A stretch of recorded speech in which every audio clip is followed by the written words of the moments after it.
we are.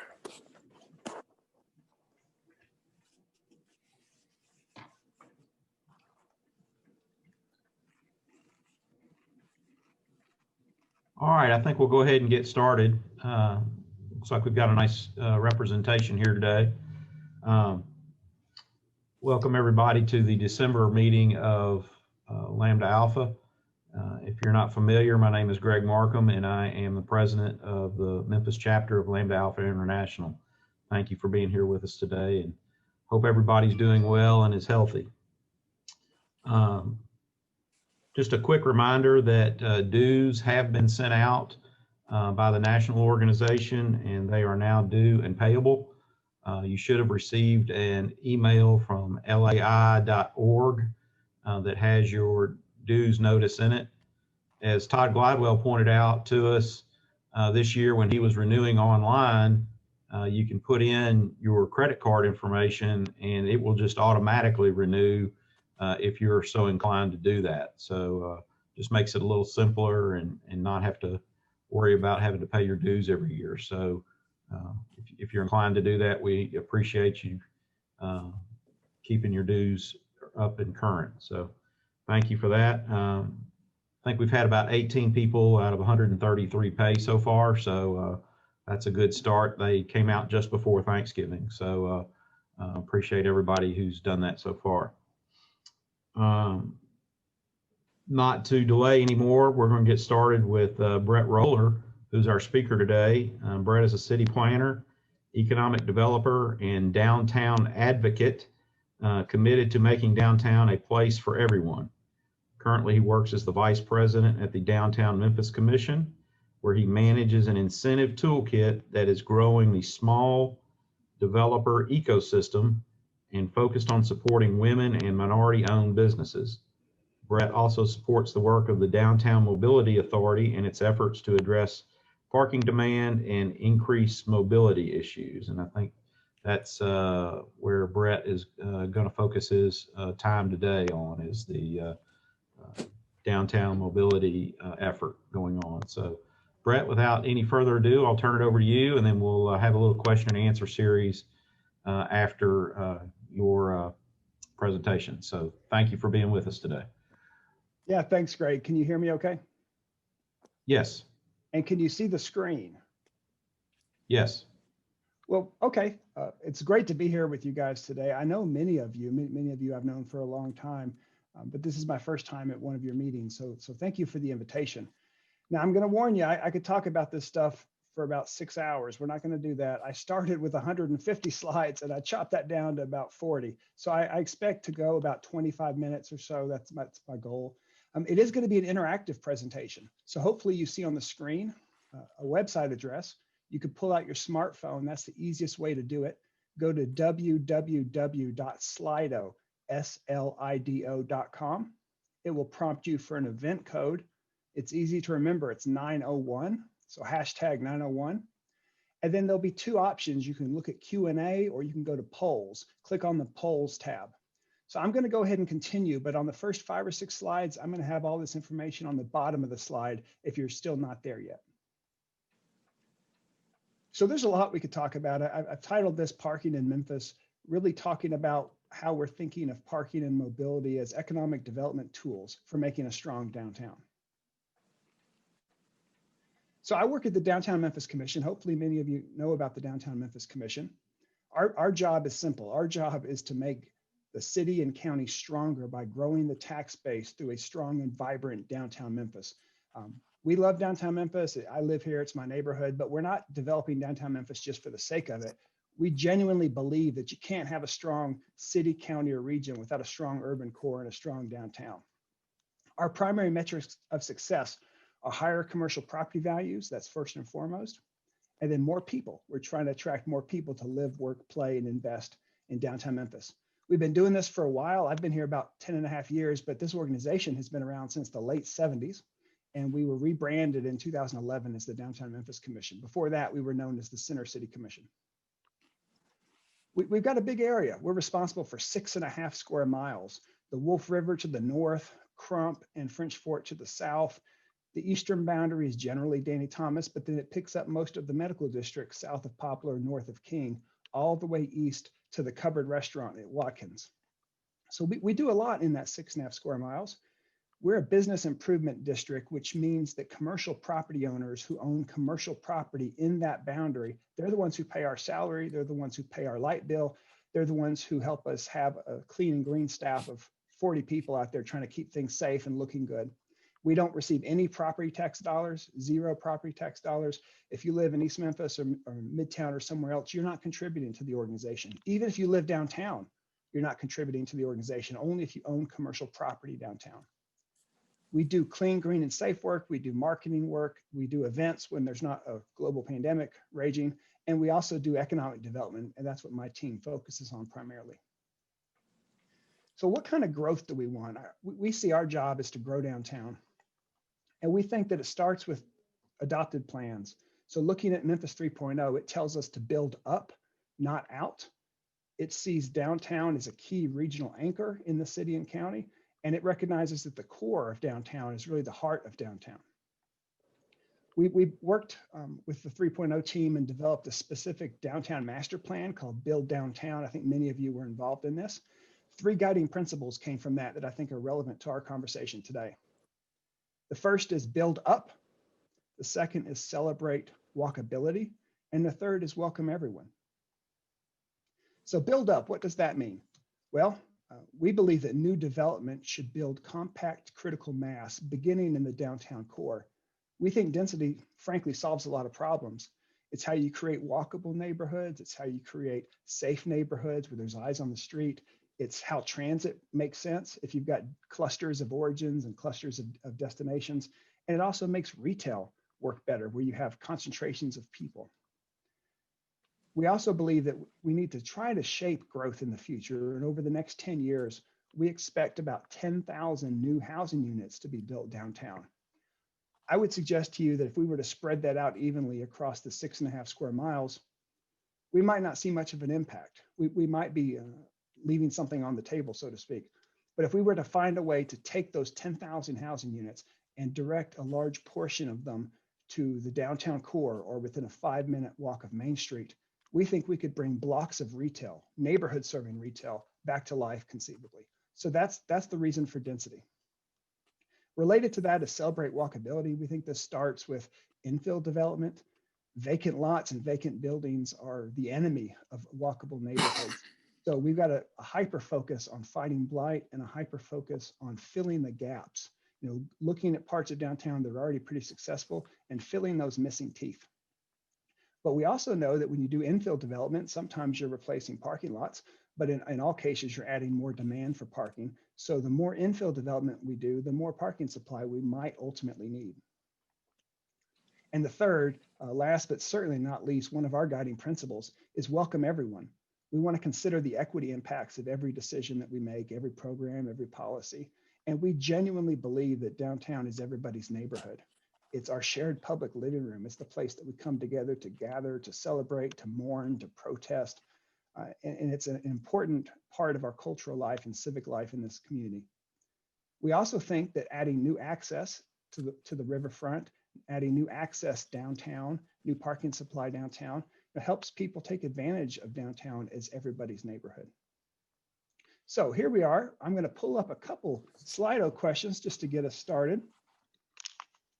Here's the first question. Hopefully you see it. How often do you visit downtown Memphis in a typical year? So try to remember what it was like before COVID. And tell me what you think. I'm curious to know how many of you are really familiar with downtown and maybe if people are less familiar. And you won't hurt my feelings if you say never. You'll just give me something to work on. I'll work on finding a reason to get you down here. So we'll give it about 10 more seconds.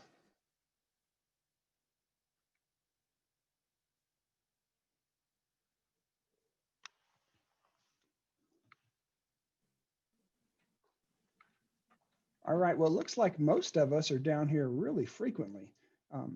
Over half are here weekly or monthly. A couple people are special events or special occasions. That's common. We see a lot of that. And then there's some 15% of us are here daily. Yeah, that's great. So we'll go to the next question here. So in a word, how would you describe parking in downtown Memphis? If I were to tell you, tell me what it's like to park in downtown, what's the one word or short phrase that you would use?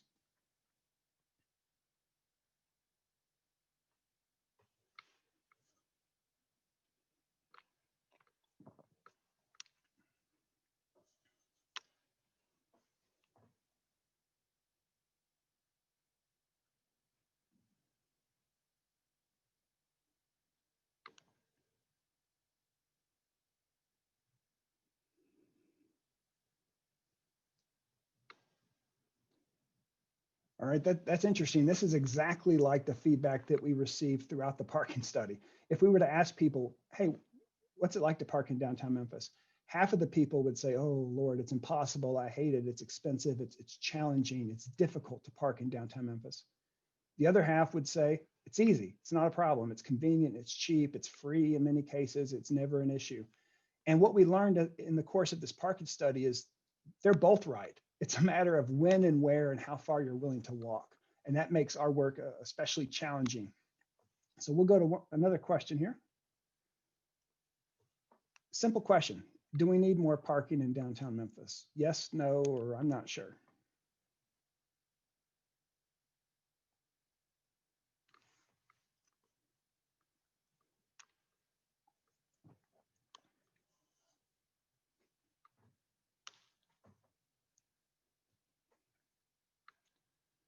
All right. Yeah, this is pretty even split. This is what we saw throughout the 2 years that we did the parking study and the transportation management action plan.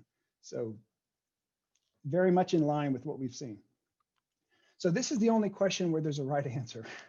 And most of you or some of you are going to get this wrong. And I'll tell you that I would have gotten it wrong too prior to the parking study. I didn't know exactly how many parking spaces we had in downtown.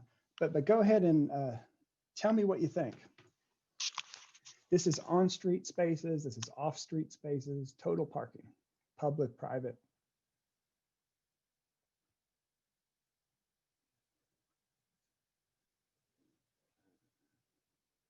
And again, I would have gotten this question wrong, so don't feel bad if you do too.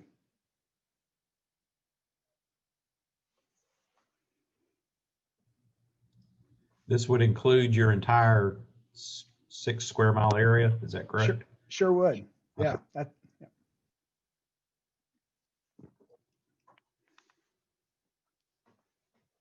All right. The correct answer is 71,000. And I guess you can change your answer maybe, but 71,000. That's the correct answer. And that may surprise you, but we're going to dig into it just a little bit more. Okay. So we did a parking study. It was a really interesting, important work. It was not an academic exercise.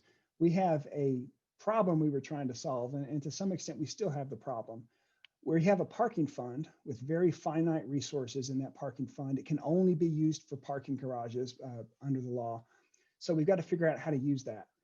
Now, for every dollar that's in that parking fund, there's $2.50 or $3 worth of ideas out there from developers and our public sector partners. So there's a lot more need for parking than we have money to fund. So how do you pick and choose? In a world of competing priorities and scarce resources, we wanted to really understand our inventory of parking, understand the future demand, and then make some tough choices about where to spend money and where maybe we can't allocate those scarce dollars. And related to that, I think Chuck mentioned this early on. I mean, I don't want to be the last idiot that builds a giant empty parking garage in downtown Memphis. You can quote me on that. We all know that there's changing mobility trends. What we don't know is when things are going to be different.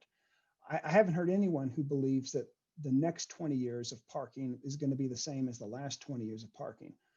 But the delivery of connected, autonomous electric vehicles, it's going to happen. But what if it's 20 years from now? What if it's 30 years from now? I mean, we've got some bankers on the call. Like, no banker is going to lend money to a multifamily project downtown that has no parking at the hope that one day there'll be, magic driverless flying cars. So what we have to do is plan for the future while still working to catalyze and spur investment in the short term. We're going to get to a point where we don't have the same parking demand. My concern is that it's 20 years from now and not 5 years from now. So what do we do in the interim? So we had robust public input. I won't get into this unless you want to, but we had a working group of advisors. We had 7 focus groups of industry experts you see there on the screen. We had 3 open house workshops and online surveys, and people were interested. It helped that we provided beer at some of these events, but people were interested and they came out of the woodwork, and we would have 100 people on a random Tuesday night show up to talk to us about parking. So there's a lot of interest. So step 1 is to understand our parking inventory. Where are all the spaces? So I said 71,000, it's technically 71,364. Most of those are off-street. So parking garages or parking structures or surface lots, but it's not parallel parking or angled parking on the street. And then 7,500 are on street, so parallel parking on the street. In many cases, you pay a meter. The Downtown Mobility Authority, though, formerly the Downtown Parking Authority, we only manage a really small percentage of these spaces. 59,000 of these 71,000 spaces are privately owned and managed. So once you understand the inventory, the next step is utilization. Where are people parking? We worked with All World Project Management to do some surveying, and they went out at multiple times of the day, multiple days of the week for multiple weeks, and actually counted the cars that were in all these different lots and on-street spaces. And this was really important data. Our garages that we operate for the city average about 66% full, which is good. We see less than 30% utilization within some big parts of the study area, like the Edge or South City.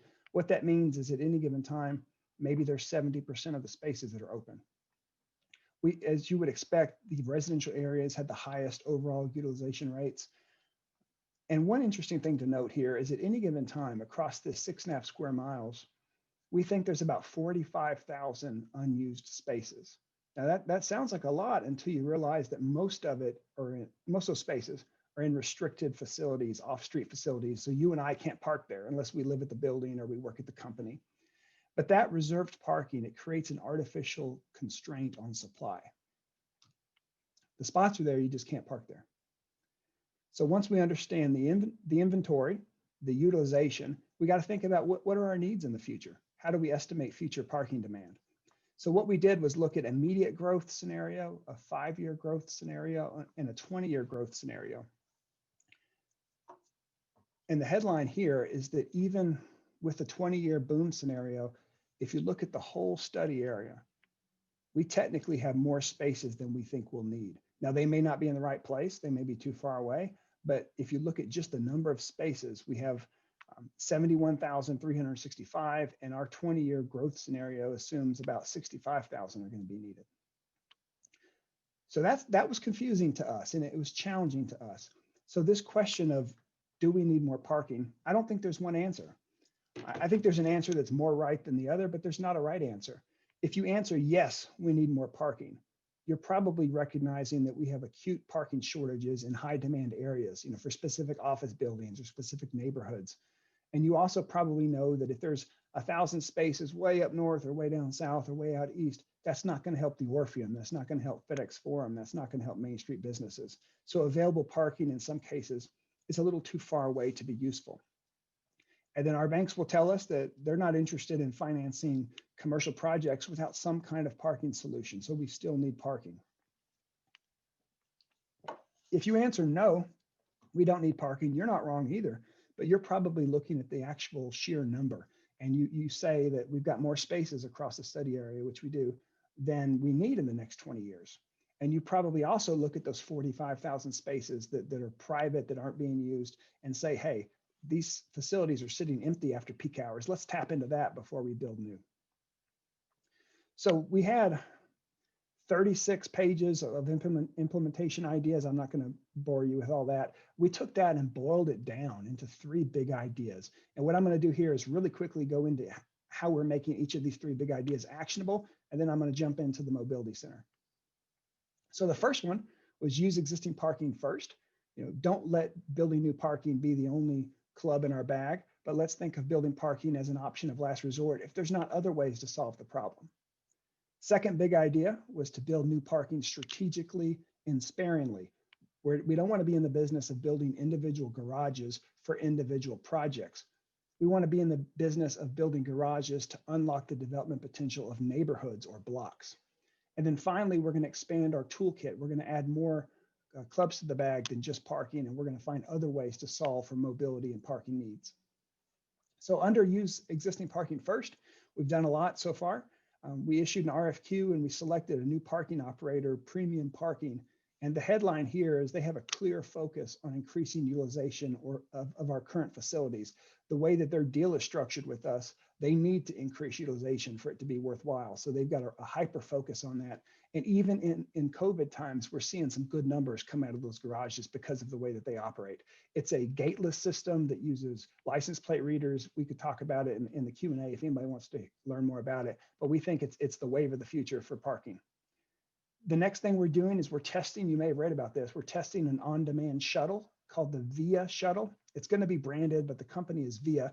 Think of it as a really small bus or a really big van, and it works like an Uber or a Lyft, where you call it, it comes and gets you, and it takes you where you want to go. And what we want to do is use this tool to unlock the potential of all those lots that are a little too far away to the south. Maybe they're just south of MLK, and someone's not going to be able to feel comfortable parking there and walking 4 or 5 blocks north. Well, they can take this shuttle. And we're partnering with some businesses, some large office buildings, and some office tenants in the future to get this started. And we're excited about the potential. It's just a demonstration. It's a test. It's a pilot, but we think it could be a part of the solution. We're also researching shared parking agreements. It's been difficult to talk office buildings into letting residents park there at night, but we're working on trying to model why that makes economic sense for the owners of the garages. And we're also continuing our work to fight blight, add public art, and improve the way buildings look, because we all know that if it's easier to walk and you feel more comfortable, safer walking in downtown Memphis, you'll be able to walk a little farther and maybe park somewhere that's sitting empty right now. So under new parking strategically, we're going to continue to use parking as a catalyst for high impact development, but we're going to be making parking investment decisions through a little bit different lens. And we're going to be asking ourselves, are we achieving broader economic development goals? One way that we're doing this is we have a new ratios. It's 3 ratios. It's a complicated spreadsheet that we're still beta testing, so I'm not ready to show it to you yet. But what we're trying to do is come up with a numerical value that shows us for a particular parking garage investment choice, how closely does it match our goals? You know, what's most important to us? What do we value? There's 3 related formulas. The first one is about relieving pressure in high demand areas. The second one is just about the capacity gained versus the cost to the public. That's not just number of spaces and how much it costs, but the hours that it's going to be publicly available. And then finally, the one that's most interesting to us, economic spinoff and leverage. If we make one parking decision over another, what types of investment might we see in the surrounding neighborhoods? What lots or buildings or facilities do we think can go to a higher and better use as a result? And how do we measure that? So I'm really excited about this work. This is the first time that we've done this, but it's still beta testing. I think that's generous to say. And then 3, expand the toolkit to include mobility. We've changed the name of the Downtown Parking Authority to the Downtown Mobility Authority. We did that to reflect a new focus and a commitment to do more than we have in the past and to work more broadly than we have in the past. We're also incorporating transportation demand management strategies into our work. TDM is just a fancy way of saying programs, incentives, information, just things to help people know about their different choices and maybe use a different choice, whether it's a bike share program or a van pool program or riding the bike or walking. We want people to know about all their choices. That's what people mean when they say TDM strategies. And then we're creating, sorry about the acronyms, we're creating a TMA, a Transportation Management Association. We had our first meeting yesterday. This is a convening of partners to leverage and coordinate and expand all the good work that's already happening across mobility. And if you're interested, we're still receiving public input on how that group should work and what their work plan should be in the first 3 years. you can go to www.whyweneedatma.org. I've also got this on the last slide if you don't have time to write it down now. But I'd love for you guys to go and give me your feedback. It's a pretty good site. It's really simple. You can answer some surveys. You can download the plan and give us your comments. And then there's a mapping tool where you can show me, where do you want to be able to get to that you have to drive to get to today. So COVID-19 has thrown a wrench into all of our worlds, certainly. It's changed our timing and priorities. This time last year, I thought by the end of 2020, we'd be hyper-focused on working with office users, on commuter incentives. I remember a conversation I had with our consultant where I told him I didn't see much potential in teleworking. I didn't really think people here were going to do it. Well, we can all check the box that we know how to telework and we know how to Zoom and work in Microsoft Teams. So that's just to say we don't know what the future holds, but I think what we're going to be focusing on now isn't necessarily those commuter incentives in the short term. It's going to be improving our existing facilities, connecting them, adding real-time availability information. So maybe you can pull out your phone and figure out where you can park, how many spaces are in each of these garages, and maybe even a shared point of sale where you can reserve a parking space. Those are things that we're going to be working on now. And we're also using this time to start up the TMA and really staff the TMA. So let's talk about two projects. One is the Mobility Center. Please don't call the parking garage. I slip and I do that. It's more than that. It's a mobility center. It's at the Orpheum lot here at Main and Beale. There's 5 or 6 things we're going to talk about. We're not going to have time. So we're going to talk about the Orpheum lot, and then I'm going to give you a preview of something that we're working on over on Wagner. So the Downtown Memphis Mobility Center, what is that? We define it as a place of arrival and connections that welcomes visitors and residents to the center of downtown Memphis. It's more than just a parking garage. Here's the site. I think we're all probably familiar with it. It's bound by Main Street. This is the old Tri-State Bank that was demoed and now is a parking lot. This is the Orpheum down here to the south. One Beale, which if you haven't been downtown lately, you should come down and look at it. One Beale looks fantastic. It's right here, the hotel there on the corner.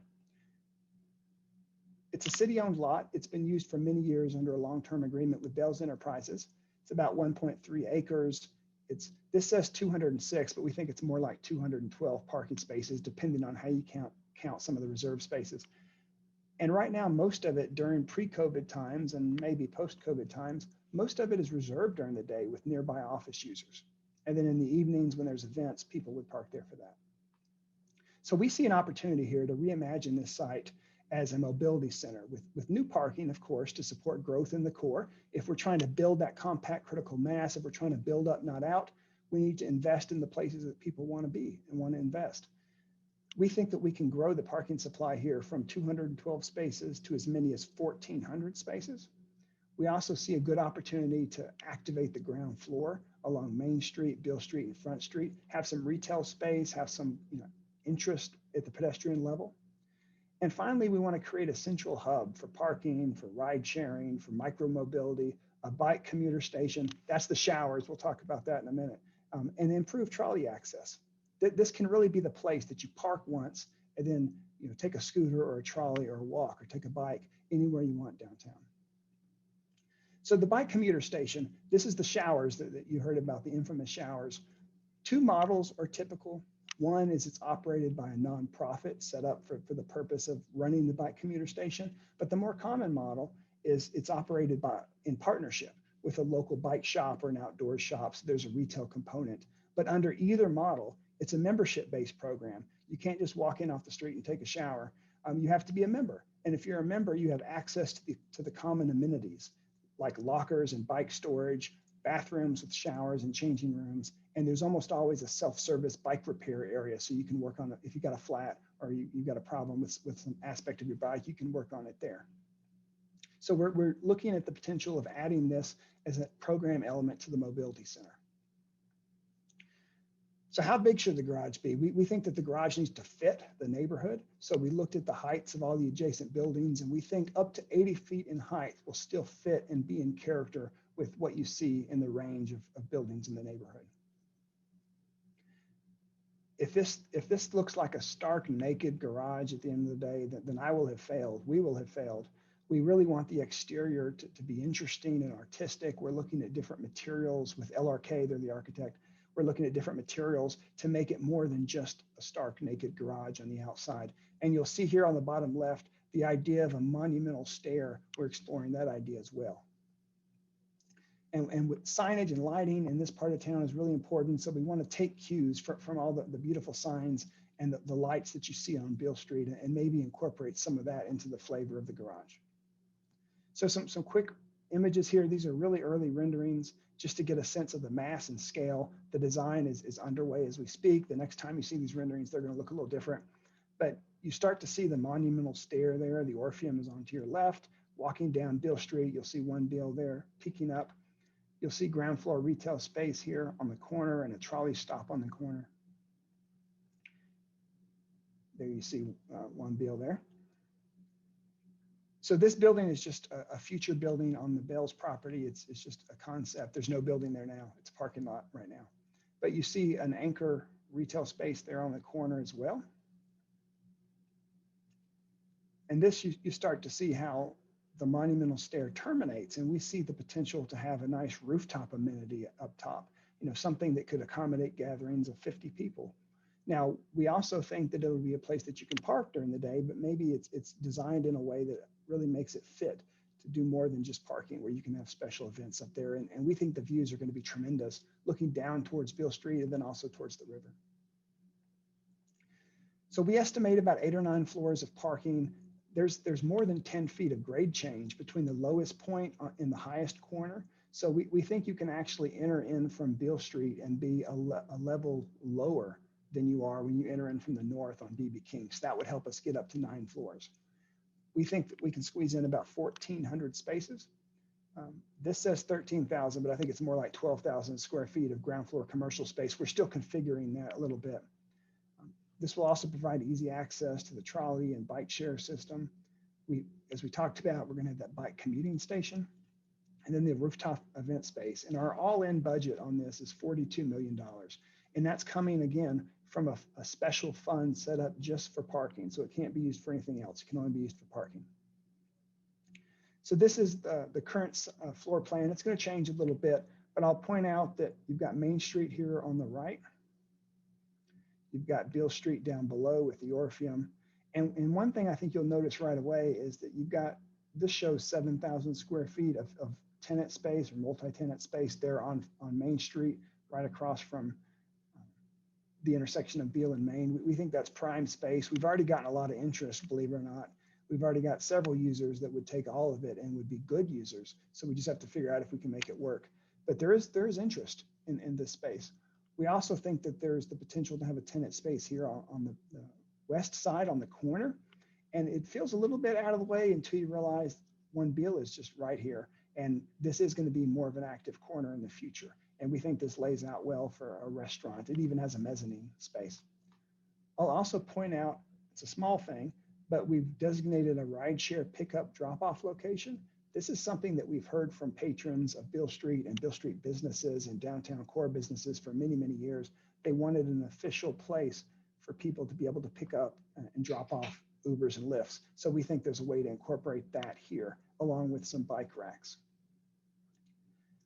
So these are the 5 projects that we're requesting funding for. We're going to talk really briefly about Wagner, and then I'm done, and I'd love to hear from you guys. So Wagner, this is a technical term. Wagner is a hot mess right now. It's not clear it's just the Wild West. There's cars strewn haphazardly, parked illegally. There's nowhere to walk. Myself and anyone else that walks down this street walks literally down the street because there's nowhere to walk. So this is the front door of our downtown. It's visible from the riverfront and the soon to be reimagined Tom Lee Park. So we see opportunity here. This word has gotten me in trouble, but this concept is called a festival street. We're not talking about parties and festivals and events, all night long. That's not what we're talking about. This is an example from California. And when landscape architects use the term festival street, all that they're talking about is something like this. The character defining features, first and foremost, is it's flexible.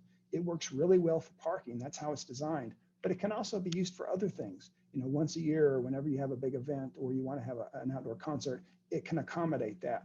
But another character defining feature, if you look closely, it's all on one level. You don't have curbs. You don't have grade separation between the place that you walk, the place that you drive, and the place that you park. It's all flat, but it's differentiated with different materials and textures and patterns. So this is a picture of Wagner looking north. This is the new Brooks on the Bluff is going to go right up here. So there's going to be something to look at here in the future. This is what it looks like today. This is what we think it should look like. It designates a place for pedestrians on either side. It uses street trees there and lighting elements to break up the space and make it clear where you're supposed to park, where you're not supposed to park. And in addition to reclaiming the space as a place for people, and I think adding value to all these properties nearby and making it more of a welcoming front door, we're doubling the parking right here, right? You've got 21 legal spaces. We think we can get 56 or more legal spaces under this configuration. So this is just another end of the spectrum. If on one end, we're building a big mobility center for 42 million, we also want to look at strategic tactical interventions on the other side of the coin to improve. So just 2 more questions, and then I am done, I promise. So let me ask you this. In 10 years, what do you want to be able to say about downtown Memphis that maybe you can't say yet? What one word or short phrase do you hope will describe downtown 10 years from now? What's your vision? What should I be doing every day? What should we be working on?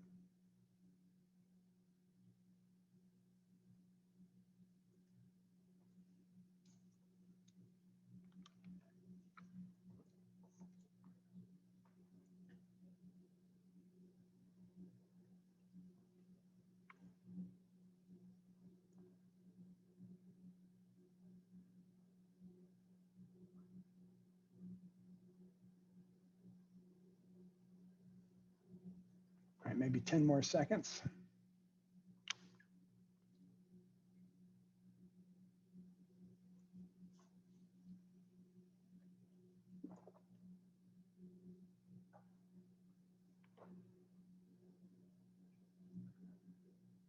All right, that's good. People-centric, unique, welcoming, enticing, vibrant was a big one. Safe was a big one.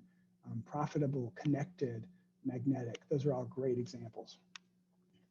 So knowing what we know about parking, same question. In 10 years, what one word do you hope will describe parking in downtown Memphis? What do you want to say about parking in downtown Memphis in the future that maybe you can't say today?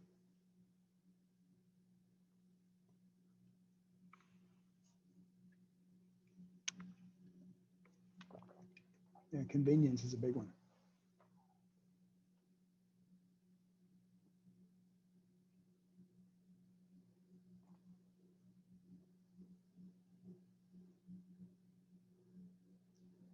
Yeah, this is good. Plentiful, free, straightforward, convenient was a big one. Easy is a big one. Available. That's great.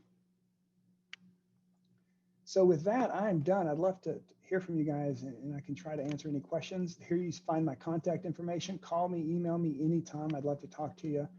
If and when we're ever meeting people again, come downtown. I'll take you to lunch. I'd love to meet you if we haven't already met. And on the bottom of this slide, as promised, the website address. If you want to participate in our TMA work and you want to learn about the plan and tell us what you think, go to www.whyweneedatma.org. Thank you. Brett, thank you very much. That was very informative, and I think all of us enjoyed the interaction part of it. I think we all agree that there is a need for some a mobility center kind of in the heart of downtown to keep things, keep us all safe and convenient. And so we appreciate everything that the Mobility Authority is working on, and y'all keep up the good hard work there. So I'll open it up for any questions. If anybody has any questions, I've got a few here, but I'll let some of you other folks go first.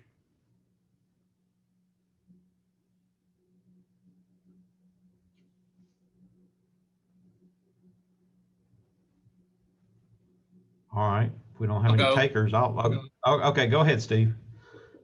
Brett, great job, and thanks very much. How do you feel about your $42 million number on the garage? I just did a quick back of the napkin at 30,000 a space is pretty reasonable, and I think could be short. That's just my Yeah. quick view on it. And you've got a lot of what I'd call banjo work on it, and a lot of niceties that at 30,000 of space, that's going to be a tough nut to cut, in my opinion. But just be interested in your Yeah. thought on that. Thanks. I don't think you're wrong, first of all, but it's what we have to work with. We had to work at it backwards, where we looked at what we had to spend, and we're having to finance this pilot extension fund. So the pilot extension fund is the parking fund that I talked about. It gets complicated, so I don't want to bore you with all the details, but there's a certain amount that comes in every year, and that's not enough in the next couple years to do a $42 million project. So we're having to finance against that revenue stream, and looking at, say there's 100 million left in the fund over the life of the fund. You know, what we're trying to do is reserve pieces of that fund for other projects, other, big empty giant buildings that we're trying to fill in downtown, or big catalytic sites that we're trying to develop. So we had to carve out a little bit of that capacity to work on these other important projects. And then what we were left with, we think, we ended up with 42 million. We could spend a whole lot more. Our architects had been charged to stay within budget. We've actually not made a decision yet, but we had an RFQ for a construction manager at risk, and we got some really good feedback and some good responses. We're interviewing, I think, 5 firms next week to be the construction manager at risk, and their job is going to be to keep it under budget. But I think, Steve, you're right that the bells and whistles are going to be the first things to go if the budget comes in high. And I'm gonna work hard for that not to be the case, to the extent that we can, because we really want this to be more than just a parking garage. Okay, thanks. It's a challenging. We've built a few of those, and it's a challenging project. And at least you don't have to acquire the land, but still at 30,000 space, that's yeah. I don't think you can do it for that today. But and the architects, this would be a CMAR question, but the architects are assuming it's going to be a cast in place system due to the intricacies of the design and some of the things we're trying to achieve. Maybe that's not the cheapest solution, but they think that's the best choice right now. Okay. Hey, Brett, this is James Collins. Great presentation. I had 2 questions for you. First of all, what is the schedule for the Wagner Place renovation that you're planning? And then with all the other projects that you showed there on that map, how many new spaces are y'all looking at adding into the core area of the downtown? Yeah. All right. So let me answer your second question first. So this isn't a precise number, it's just my memory, but the Downtown Mobility Authority approved $62 million worth of funding. Now, they're not the only approval, they're the first approval. It has to go to City Council, it has to go to County Commission. And my understanding today was we weren't successful at City Council. It's getting delayed 2 weeks so that we can provide a little bit more information. So there's a lot that has to happen in order for any of this money to be spent. But if we look at that $62 million request, it's 6 different projects. I'll actually go back to it. If you guys can still see the screen. So it's the Mobility Center. In white, you've got the box of what's there now, and in orange, you've got the box of what we want to be there. So the Mobility Center here, 1,400 spaces up from 212. The Wagner Place project, we're adding spaces. It's 140 across the whole length. We're going up to 175. We're also doing a access project at the Cut Bank Bluff. Hopefully you guys have heard about that, but it's going to be a switchback system to really make it easier to connect down Vance Avenue. And we think that's vital because Vance is the way that we bring the people that live in the South City neighborhood, we bring them downtown and we connect them to the riverfront. So that's an important project that's not directly related to parking. The Brooks Museum, I bring this up because right now this is all up in the air. The architects are working with the city and others, but there's 638 spaces today at Riverfront. We think that's probably going to get reduced at the end of the day. It's not settled, but it's probably going to get reduced some at the end of the day. And we think a range of 150 to 300 spaces is probably what you're going to end up with. But that project is about catalyzing investment, getting a $100 million museum downtown. I wanted to talk about shoppers. It's one of my favorite projects, but I didn't have time to do it today. This is an ugly garage. That's another technical term. It's a garage that looks disinvested. It's a garage that looks like nobody cares about it. I park there every day. One of my board members, who some of you know, so I won't name, tells me it looks like Beirut every time I see her. So we want to make it look better. So we're spending up to $1 million on some cosmetic improvements to really do decades and decades of deferred maintenance. And if anyone's interested, call me and I'll tell you all about it. We're also looking to add a public dog park to the site. You know, the thing about dog parks people don't always remember is that dogs, they don't show up alone to dog parks. They bring people with them. So it's a way to build a sense of community in the neighborhood. It's a way to build a sense of surveillance where there's going to be legitimate users on site at all hours of the day. And they're going to help us keep an eye on the garage and make it feel like a place that's safer and more comfortable. And then finally, I could go for an hour on that. I won't. A first parking place is pretty interesting. It's one of the few garages that we have that could take additional floors of parking the way it was originally designed. And this is a garage that's highly utilized. It's full all the time. And we think we can add 2 levels for, increase the space from 430 to 574 at a really good per space cost. So the number of spaces, if you add all this up, I think you end up with a net increase of the high 800s, low 900s. That's not a lot, if you look at 62 million for the number of spaces, but we're adding giant capacity here at the Mobility Center. We're making really important connections. We're attracting $100 million worth of development here and the spinoff for the Brooks Museum. We're getting much more use out of our existing facilities. So all things considered, we think it's a good investment. But because we're losing, those 400 or 500 spaces at the riverfront, it's not as big of a number as it would be otherwise. And then your next question was the schedule on Wagner. Yeah. I don't have a schedule, to be honest with you. The first step is we've got to get City Council and County Commission to approve the use of the pilot extension fund. We think that will happen, but it hasn't happened as of today. And once that happens, we're going to be working with our partners at the Memphis River Parks Partnership. And there's going to need to be some significant neighborhood outreach. When that word Festival Street ended up in the newspaper, I got some pretty interesting phone calls from people who live right around there and own condos right around there. And I live downtown too. I understand the issues, but I think that there's a way that we can make this a place for people and a way that we can make this an asset to everybody, including the existing residents. So there's got to be that process as well. James, if you put a gun in my head, I think maybe we could start work late next year, but we haven't drawn anything. We don't have engineering drawings. All we have is that cartoon that I showed you of the design intent. So we've got a long way to go before we can start spending money. Okay, good, thanks. Brett, could you put the site plan of the garage back up that kind of showed that block? And sure can. You want to see the floor plan? Right? Question. Yeah, right there. I see one entry and one exit point. Are there? Oh, okay. There's one up here on Peabody Place too as well. I know whenever we go to the Orpheum, we sit on this side of the Orpheum and exit out those side doors over there. So, it looks like you got some rideshare areas. Now you got a lot of pedestrians in the street, and now you got people coming in and out of that driveway. Is that going to be a kind of a cluster to say of people and cars and people waiting for cars? And I don't know. Yeah. I mean this as a compliment. You sound like my wife. Just this last weekend, she was yelling at me that we needed to provide more access in and out of the garage. Back before COVID, she still works at one of these companies that parks there on the site.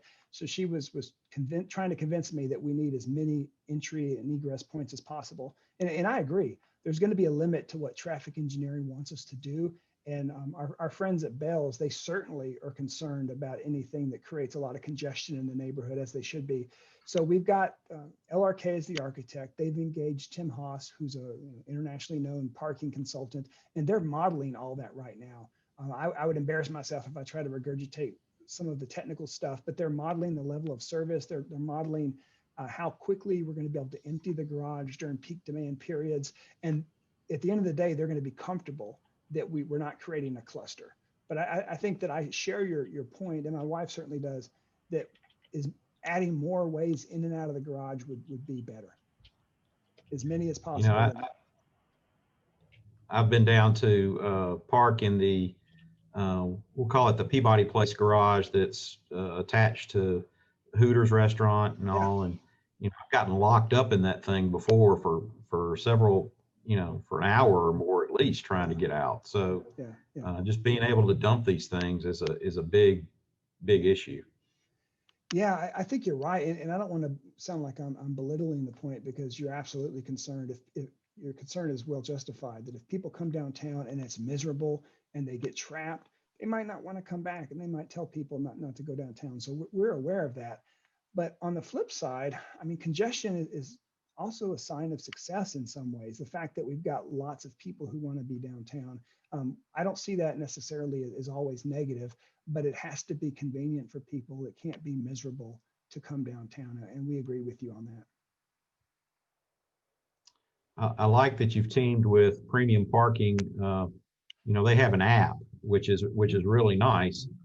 So you can pay in your car, and you don't have to fool with walking up to a machine and standing in line and hoping that everybody's got the right amount of money to put in the machine. So being able to pay with that app, I think, is a huge asset, and I know Premium does that.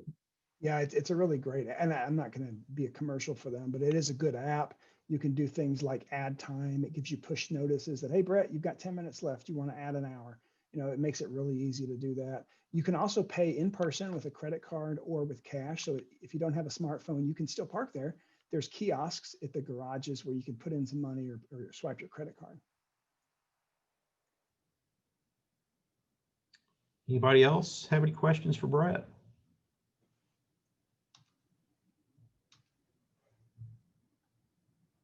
All right, well, we're right at 1 o'clock, and Brett, I sure appreciate your time and the good information that you've given us today.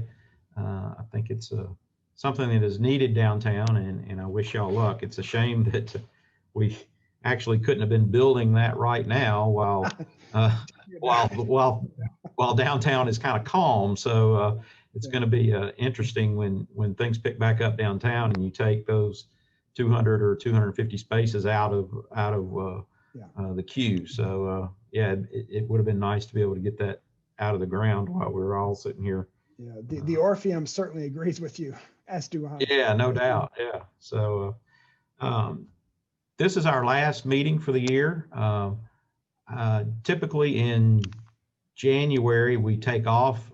We've been having a social meeting at a local restaurant, and I probably won't be able to do that this year because of COVID. So we'll take January off and let everybody recover from the holidays. And I want to wish everybody a Merry Christmas and a Happy Hanukkah, and thank you all for being here, and be safe this holiday season, and my best to you and your family. So thank you for all for joining us today, and look forward to seeing you in February. So happy holidays. Happy holidays, everyone.